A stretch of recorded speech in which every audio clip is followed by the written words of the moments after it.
O Na Real na TV de hoje vai entrevistar o professor Heleno Torres.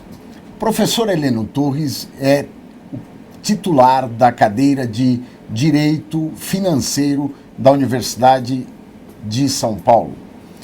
É um dos mais influentes pensadores do direito tributário brasileiro. Comigo entrevista o jornalista José Márcio Mendonça. Professor, muito obrigado pela sua presença aqui no Na Real na TV. Muito obrigado, Francisco. Prazer. Professor, gostaria de começar com um assunto que está na pauta política do dia de hoje. O assunto impeachment voltou à cena. Como é que o senhor vê dentro do quadro político e do quadro também, vamos dizer, legal, do quadro constitucional brasileiro, este assunto? Esse é um assunto muito sensível. A democracia brasileira precisa ser cuidada em conformidade com aquilo que estabelece a Constituição brasileira. Porque, apesar de nós termos 25 anos de superação de uma Constituição feita à época do regime militar, é bem verdade que agora a nossa Constituição, que vem mostrando ao longo dos últimos 25 anos eficiência na institucionalização dos procedimentos, dos poderes, não pode encontrar rupturas que não sejam justificadas em conformidade com a Constituição. Por isso, é óbvio que o assunto merece atenção e cuidado, mas também merece o respeito pelo que determina a Constituição brasileira. Agora, professor, falando ainda então na questão de um possível, hipotético afastamento da presidente Dilma, não se fala apenas do impeachment, por razões que o impeachment é quase que uma razão política. Teriam dois outros aspectos que poderiam, né, hipoteticamente, pegar a presidente. Um seria a questão do envolvimento da campanha dela com o dinheiro saído das falcatruas da Petrobras. Seria o caso, então, de um processo no Tribunal Superior Eleitoral. E o segundo, que é um assunto extremamente delicado, que é a questão da prestação de contas, né, da União, do Tesouro Nacional de 2014, que está sob júdice, primeiro no TCU e possivelmente não, terá que passar pelo Congresso Nacional. Como é que o senhor vê essas duas outras questões? Eu vejo com serenidade, porque está, primeiro, dentro de processos autônomos em tribunais independentes. O Tribunal de Contas da União, que trata justamente da questão das contas públicas. E é importantíssimo esse parecer do Tribunal de Contas para que depois tenhamos a decisão política pelo Congresso Nacional. E o outro pelo Tribunal Superior Eleitoral, que tem uma missão constitucional importantíssima, que é aquela de assegurar a verdade das urnas e também a seriedade com que os pleitos são realizados. Esses dois tribunais independentes certamente cumprirão as suas funções constitucionais com isenção e com rigor. Eu não tenho dúvidas que, se houver qualquer coisa que possa prejudicar juridicamente o entendimento de que houve alguma, ou melhor, afirmar juridicamente de que houve alguma irregularidade, que isso virá à tona nos debates jurídicos, mas das duas uma, ou bem os tribunais promovem realmente a condenação à luz de provas concretas, provas materiais irrefutáveis e dentro do devido processo legal, ou, se afirmado que não houve irregularidades suficientes a tanto, que também democraticamente tenhamos a superação desse quadro para que a República possa continuar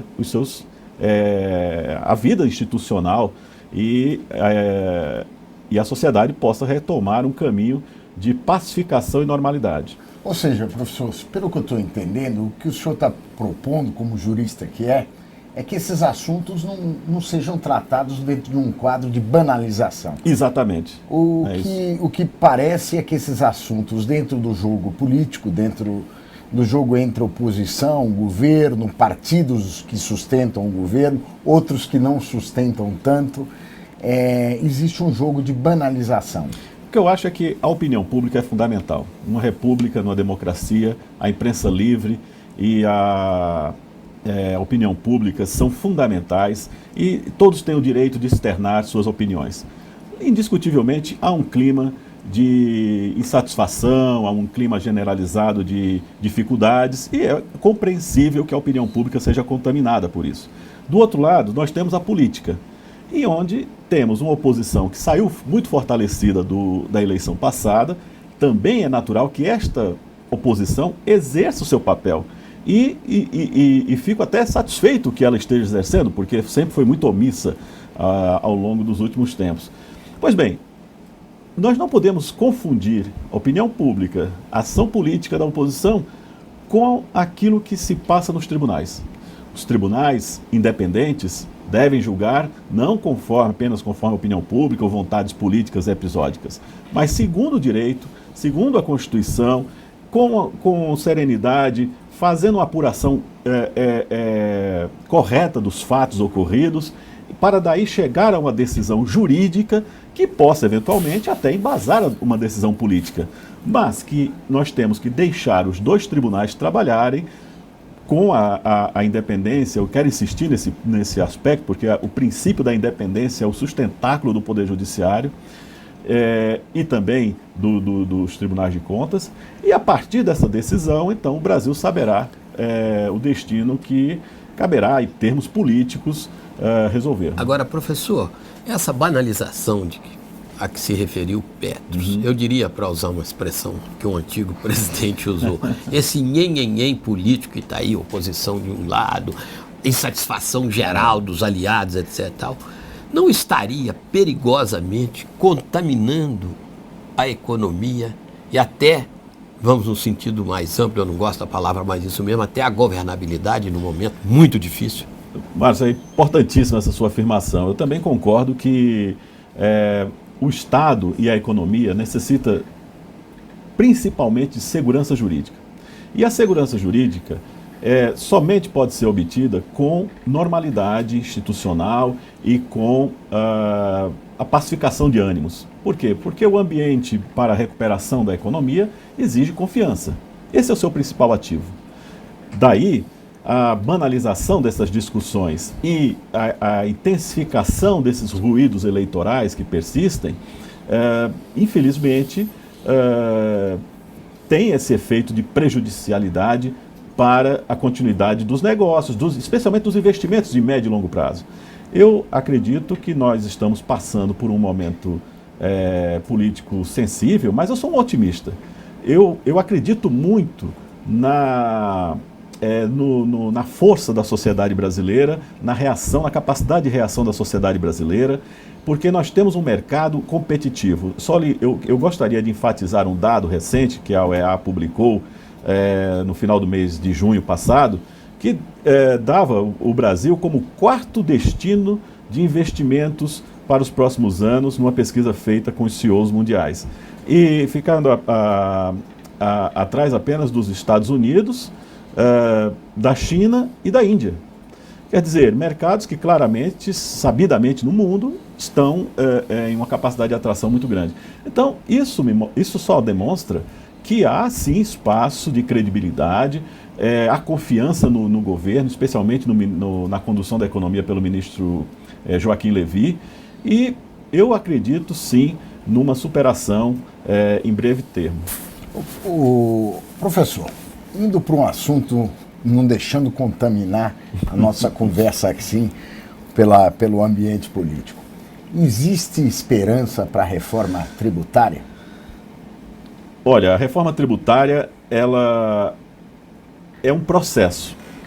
Se nós pensarmos no início desse processo com o governo Fernando Henrique Cardoso, naquela primeira proposta de reforma tributária do então deputado Mussa Demis, muitos dirão, aquela malogrou, não prosperou nada, e daí as sucessivas tentativas de reforma tributária não lograram êxito. Na verdade, quem assim o diz, não examina atentamente a Constituição. Diversas regras constitucionais foram modificadas por esses processos de tentativa de reforma tributária.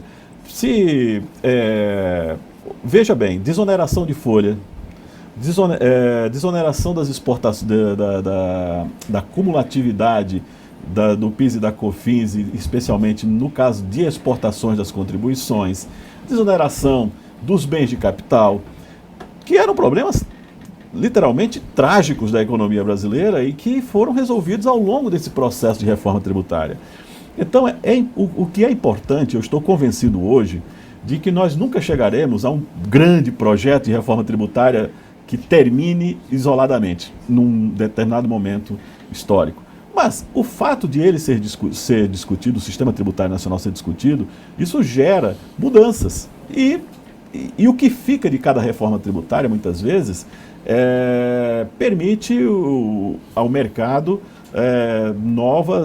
novos ganhos, novas conquistas de melhoria na técnica tributária.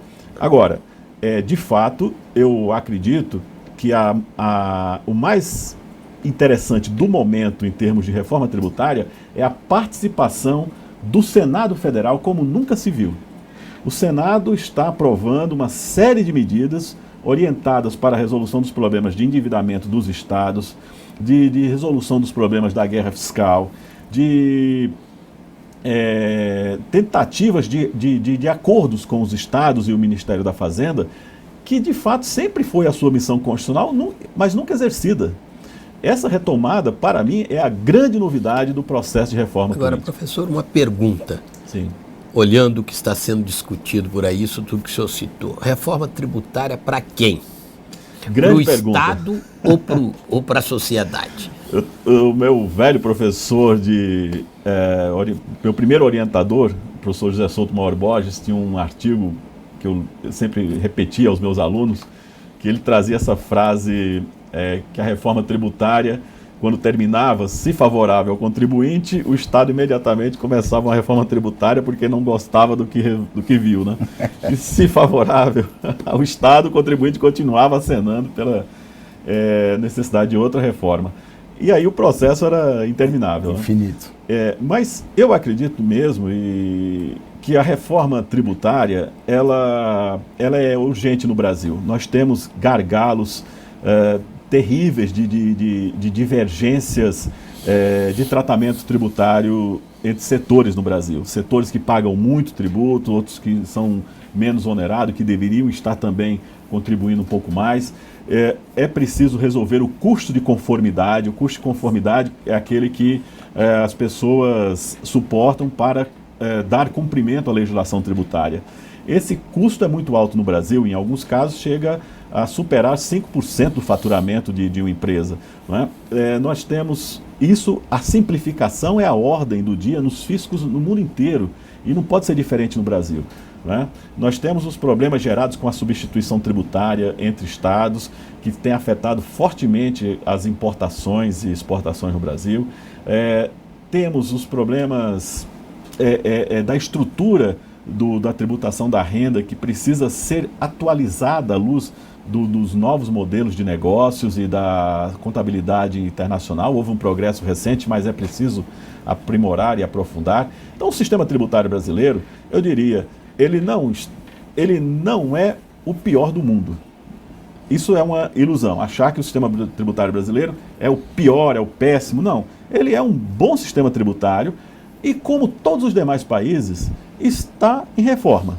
O sistema tributário brasileiro está em reforma, como estão o da França, como está o da Alemanha, como está o da Itália, como está o de Portugal. Todos os sistemas tributários estão se atualizando. E essa grande atualização dos sistemas tributários deve servir para o Brasil como um impulso para que nós possamos melhorar a nossa estrutura de negócios. Agora eu pergunto, professor, só para completar, desculpe. Sim, claro. Já que uma coisa está praticamente ligada à outra, e um dos problemas é a arrecadação muito alta para cobrir custos do Estado, anteriormente, a reforma tributária, ou pelo menos concomitante a ela, não seria necessário, urgente e essencial se fazer uma reforma do Estado exatamente para permitir que se tire o custo que o Estado tem adicional para que o sistema tributário possa onerar menos a sociedade, ou seja, não estamos discutindo um custo do Estado, Concordo esse custo plenamente. marginal que não precisava ter? Concordo plenamente. E de há muito, essa tem sido uma preocupação minha como professor, e os meus trabalhos escritos, isso está revelado. Há uma necessidade de reforma do Estado no Brasil, sim.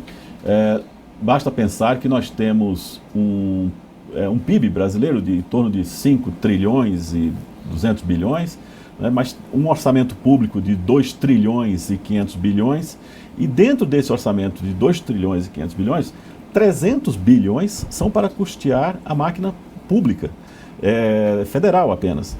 É muito dinheiro, não é? A pensar que ela não se esgota aí. Temos ainda as máquinas dos estados e as dos municípios, né, além de toda a administração indireta.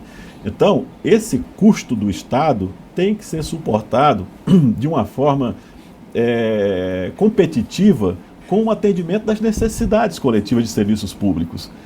E daí que a necessidade de redução dessa máquina, de custo dessa máquina, pela maior eficiência da prestação de serviço, é uma urgência.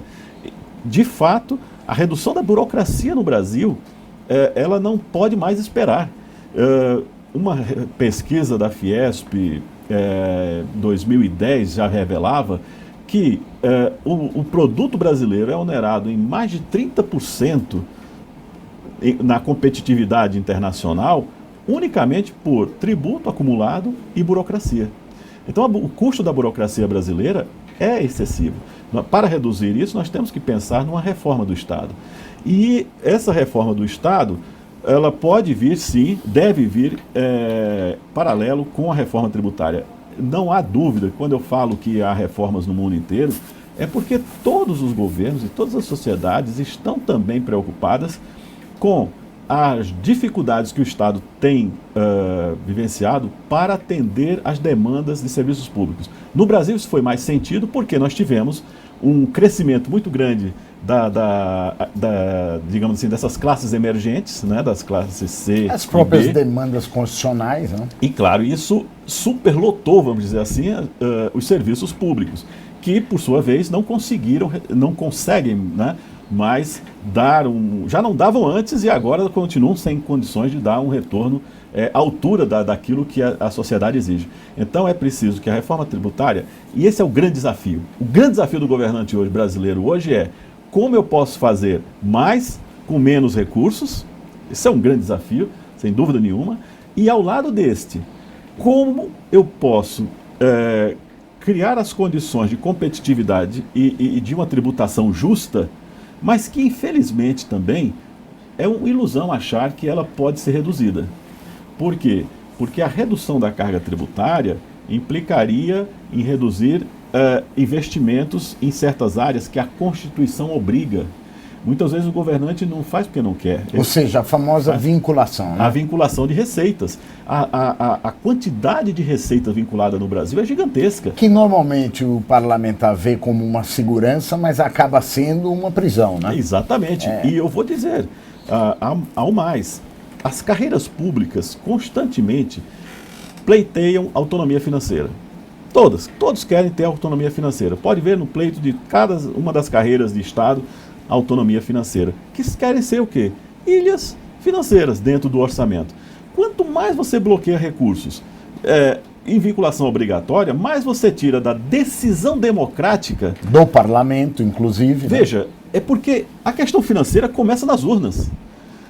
No momento que o cidadão escolhe uma política, uma linha política de ação política, ele está escolhendo também uma escolha financeira. Porque aquela decisão política orientará as construções dos projetos de leis futuros em matéria tributária, em matéria de finanças públicas, e essas escolhas públicas, obviamente, têm que encontrar algum espaço de possibilidade. Quando ele encontra um orçamento todo vinculado, todo amarradinho, ele não tem liberdade para fazer nada. Não. É o caso do Rio Grande do Sul hoje, que é um estado que está com uma dívida pública enorme E o governador, pode ser qualquer um que assuma, será um grande gestor de dívida. Essa, inclusive, é uma razão pela qual os governadores não se reelegem, né? Exatamente. É porque o endividamento é tão grande que os governadores não têm nem condição de fazerem obra. Eles continuam presos. Professor, eu queria mudar de assunto aqui. No Infomoney tem um público investidor grande. E agora, na visita da presidente Dilma aos Estados Unidos, houve a ratificação, novamente, do acordo do FATCA. O FATCA é o Foreign Account Tax Compliance Agreement, que é um acordo muito importante para aqueles que têm contas nos Estados Unidos, em termos de trocas de informações, inclusive sobre investimentos. Eu queria que o senhor falasse um pouquinho sobre a importância desse acordo e os efeitos sobre os investidores. Excelente, Francisco. Eu acho que você toca em um ponto fundamental. Esse acordo marca uma inserção do Brasil no conceito que eu chamo de fisco global. Doravante, os fiscos dos vários países estarão aparelhados para atuações onde quer que o contribuinte esteja, dentro ou fora dos seus territórios. Então, é preciso entender a origem do FATCA. Ele surge com a crise de 2008. A partir daí veio um programa chamado Voluntary Disclosure americano para permitir que houvesse uma grande regularização dos contribuintes que tinham patrimônios e ativos no exterior. E, na sequência, foi introduzido esse programa, que é o FATCA, que tem como objetivo, basicamente, ele é muito simples na sua percepção. Ele estabelece um dever das instituições financeiras oferecerem aos fiscos dos países signatários as informações bancárias sobre os cidadãos americanos e, no caso, o fisco americano, o IRS, aos fiscos dos países de origem. E essas informações são todas vinculadas às posições financeiras e bancárias dessas pessoas junto às instituições financeiras. Se a instituição financeira não cooperar, qualquer movimentação financeira que ela faça nos Estados Unidos, haverá uma retenção de 30% sobre cada operação. Você pode imaginar o que isso representa. Então, as instituições, obviamente, não querendo ter dificuldades com o Estado americano, têm feito um movimento, sim, de cooperação muito forte. E o Brasil, quando assina esse acordo agora, aprovado pelo Congresso Nacional no dia 25 de junho, dá um passo gigantesco no combate à corrupção, no combate à lavagem de dinheiro internacional, à sonegação fiscal internacional. E o mundo mudou. A partir de agora, nós teremos um novo cenário mundial. O José Maria Marinho já aprendeu isso a duras penas. Eu quero lhe dizer que esta operação, sem dúvida nenhuma, isso não foi declarado ainda pelas autoridades, mas eu tenho quase certeza que ela tem origem na aplicação do FATCA, dentro dos sistemas de cooperação com os países que estão envolvidos, inclusive com o Brasil, porque nós já tínhamos um Tax Information Exchange Agreement firmado, o TIA, né? Já estava firmado com os Estados Unidos. O Brasil já podia estar prestando informações a pedido para os Estados Unidos. Professor, vou mudar o tema um pouco para a reforma. Eu só queria deixar registrado que ainda temos 2 convenções para entrar em vigor. Esta tem 69 países já vinculados, mas nós teremos mais 2 convenções, uma da OCDE e Fórum Global, com 128 países para troca de informações bancárias, inclusive com todos os paraísos fiscais, e teremos uma outra de troca de informações em matérias tributárias que já está tramitando no Congresso Nacional. Professor, o tema, mais um que eu quero introduzir, é da reforma política. Sim. Muitas pessoas dizem que é a reforma mãe, ou seja, a partir dela que se reforma o resto, porque é ali que se formam os políticos, se forma o Congresso Nacional. E eu acompanhei várias reformas políticas no Brasil, a gente sempre vê que piora, o sistema piora. A cada reforma o sistema piora. Essa de hoje, como é que o senhor está vendo? E junto à pergunta o seguinte: financiamento público, financiamento privado, financiamento por empresas? Excelente pergunta. Eu estou vendo com pessimismo essa proposta, esse modo de fazer reforma política como está sendo feito agora. Eu esperava que houvesse uma discussão prévia, a elaboração de um projeto mais orgânico, mais sistematizado, dessas decisões, e não decisões casuísticas sobre questões pontuais. Eu esperava uma grande sistematização, que isso sim é o espírito da ideia de reforma.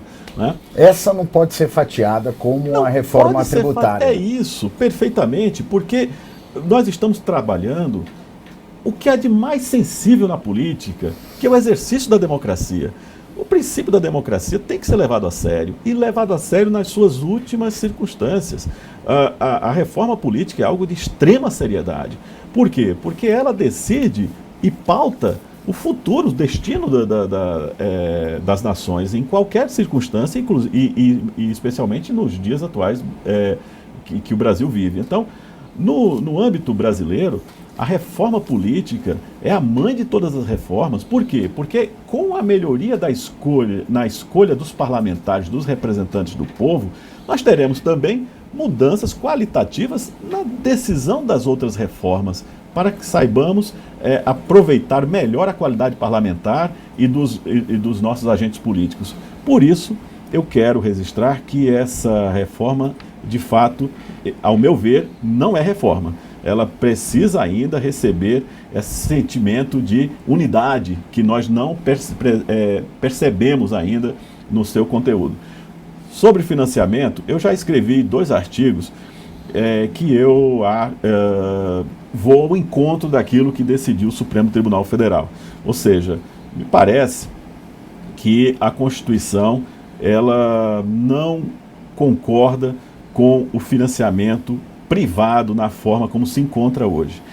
Bom, refleti muito ao longo, depois que escrevi esses artigos, Márcio, eu digo o seguinte: hoje posso admitir, segundo a forma e algumas propostas têm sido feitas, que o financiamento privado possa participar, mas desde que aquilo demonstre alguma coerência dentro do sistema. Não é admissível que uma empresa financie partidos de esquerda à extrema-direita ou de extrema-esquerda com valores quase que equivalentes, como que é esperar que qualquer um dos eleitos possa lhe favorecer no futuro. Isso ao meu ver, imoral, inconstitucional em todos os sentidos. Agora... Ou seja, não há preferências, né? Exatamente. Agora, se uma empresa faz uma doação exclusiva a um candidato, tem um limite, um teto para esse financiamento, então essas coisas são toleráveis, mas é preciso entender em que medida toleráveis, eu quero dizer, podemos compreendê-la compatível com a Constituição, mas é preciso saber qual é o projeto. Escutamos muitas vezes opiniões, até opiniões sensatas, inteligentes. O vice-presidente Michel Temer tem feito diversas contribuições, sugestões na imprensa, só que até agora eu não vi projetos materializados, definindo com clareza como as empresas possam participar dessas atividades. Então a sociedade não tem como se manifestar. Eu ainda estou à espera de boas ideias.